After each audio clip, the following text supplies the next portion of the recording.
მედია სამწუხაროდ აი ამ 12 წლიანი თუ რამდენიმე წლიანი აი ამ ესეთი კორუფციული ჩასხმების გამო ძალიან კორუმპირებული გახდა. აი იგივე რო ვილაპარაკოთ იმაზე რადიო თავისუფლებაზე და ამერიკის ხელზე, ხო? ესე იგი აი მაგალითად ახლა ქართველებს ძალიან მოწონთ ეს რადიო თავისუფლება. იმას რომ ესე ქართულ-აფხაზურ კონფლიქტს, ქართულ-აფხაზური კონფლიქტი ქვია და საქართველოს რუსეთს, ეს ვისი ბრალია? ერთ-ერთი არის რადიო თავისუფლება და ამერიკის ხმა, რომელსაც ამაში აქვს უზარმაზარი კონტრიბუცია. რომ ესე იგი საქართველოს რუსეთის ომს, ამიტომაც არის ახლა რო შეხედოთ, ხო? ეხლა ქართველებსაც ეს არის უჩვეულო, რომ აი ახლა უყურებ იმას და რაღაცა საერთაშორისო იმებში წერია გამოცემებში, რომ რუსეთი შეიჭრა საქართველოს 2008 წელს. კი, მაგრამ მანამდე არ შეიჭრა 19 საუკუნის ბოლოს. შეიჭრა, მაგრამ ზუსტად აი ამ სახელმწიფო მედიის ბრალია, იგივე ამერიკის ხმა იქნება თუ იგივე იქნება ესა, რა ქვია, რადიო თავისუფლება, რომ ეს ამ კონფლიქტს ერქვა ქართულ-აფხაზური კონფლიქტი.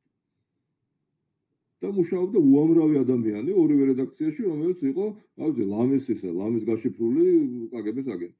ეს ფაქტია. და ნუ ახლა თვითონ მემარცხენე პროპაგანდას თავი დავანებოთ, ხო ეს კიდე ცალკე ამბავია. ხო და ამიტომაც ესე იგი სრულად გასაგებია, რატო იმაშობა, რატო ჯერეთი თავისთავად, ხო ესე იგი სრულად მემარჯვენე რო იყოს და ესე იგი მემარჯვენე იდეებს რო აფრთხილდეს რუპორებით, საერთოდ რატო უნდა არსებობდეს სახელმწიფო მედია? ხო, ნუ ეგ ძირეული ისე რატო?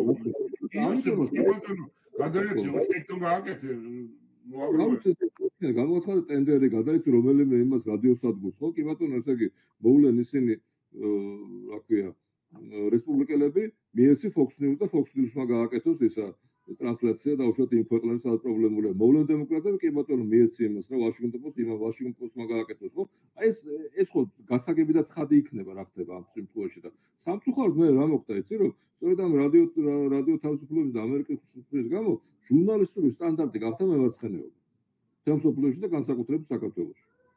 ამას სრულად შეცვალა ესა მედია ლანდშაფტი და სრულად შეცვალა ადამიანების ცნობიერება. დღეს რომ საქართველოს მეტოდ თავისუფლების სიმბოლოდ გადაიქცა და კაი ტიპობა იყო თქვათ ისა. როდესაც თემსოფლოში არის პირიქით, ხო მემარცხენეობა არის ისა სადაც თემსოფლოში პირიქით არ არის, მაგრამ სამწუხაროდ ისე და ისე ფაქტორების გამო, მაგრამ თუ კი სადმე არის ინდივიდურის თავისუფლების შეზღუდვა, ჯგუფის თავისუფლების სასარგებლოდ ესე მემარცხენეობა. რაც უნდა იქ ამას ლაპარაკი. ხო, ეს თავისთავად ცხადია, ხო? ხოჭია მაგის ფაქტის, აი თქვა გაუქმების ინტერპრეტაციისას ისევ რაღაც ემოციური იმაზე არის და ნოსტალგიურ რაღაცებზე და აბსოლუტურად იბურება სინამდვილეში რა ხდება. ბავშვობა მახსოვს იმას უსმენდი იქ რაღაც რადიოსთან. რაღაც ხური ქონდა მიდებული იმაზე და რაღაც ის. გასაგებია, ესე იგი ძალიან კარგი ისაა და დაუდგათ ძეგლი ორივეს, რა ერთი ამერიკის ხმას და მეორე იმას, რა თავისუფლებას და დავანებოთ ამ საერთოდ ლაპარაკი სახელმწიფო დაფინანსებულ იმაზე, ორგანიზაციებზე, სადაც ესე იგი ჟურნალისტი ფიქრობს არა იმაზე.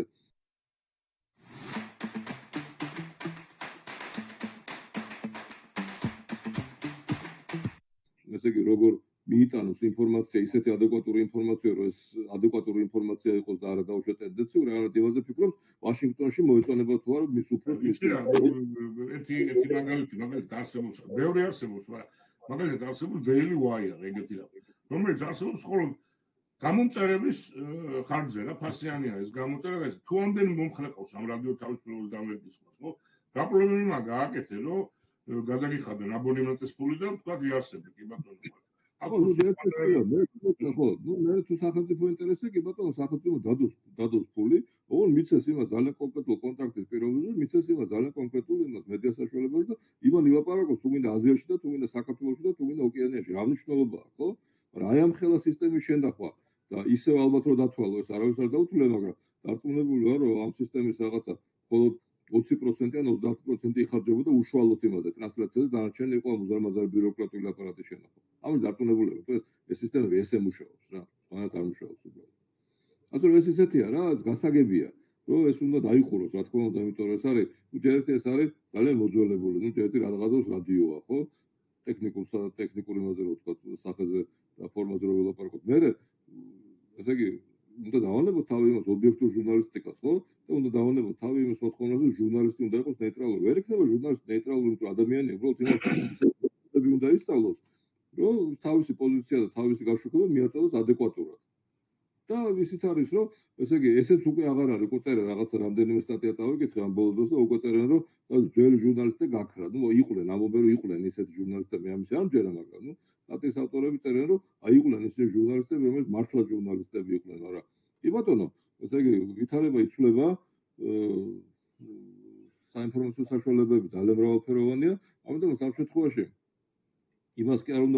Washington Post-ში იწერება სიმართლე და მე იმას მოვისმენ და წავიკითხავ და მე მოვყვები.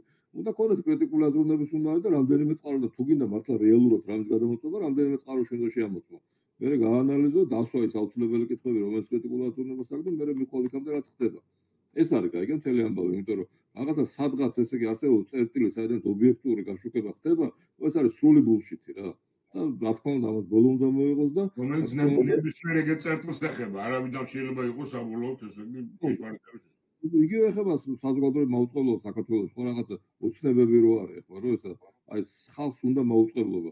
კი, მაგრამ რა ხალხს უნდა მაუწყებლობა, რას ნიშნავს ეგ? რანაირად ხალხს უნდა მაუწყებლობა, რას ნიშნავს? ანუ ის ადამიანი არ იქნება, იქ ვინც იმას იზამს. ეს რა ხშირად ამბობენ რომ ძალიან პრიმიტიული იმაზე გადაყავთო, მაგრამ აი მაგალითად ხალხს უნდა კარტოფილი, ხო? მიგის და ყიდულობს ამ კარტოფილს რა, ხალხს უნდა რაღაცა ეს ზუსტად ესე არის ესეც რა, უნდა თუ გინდა რაღაცა კონტრიბუციაც უნდა ჩადო ამაში და მოპარული ფული შენ რო წაგართვეს და მე სხვაგან მიმართეს, ეგ კიდე სხვა არის.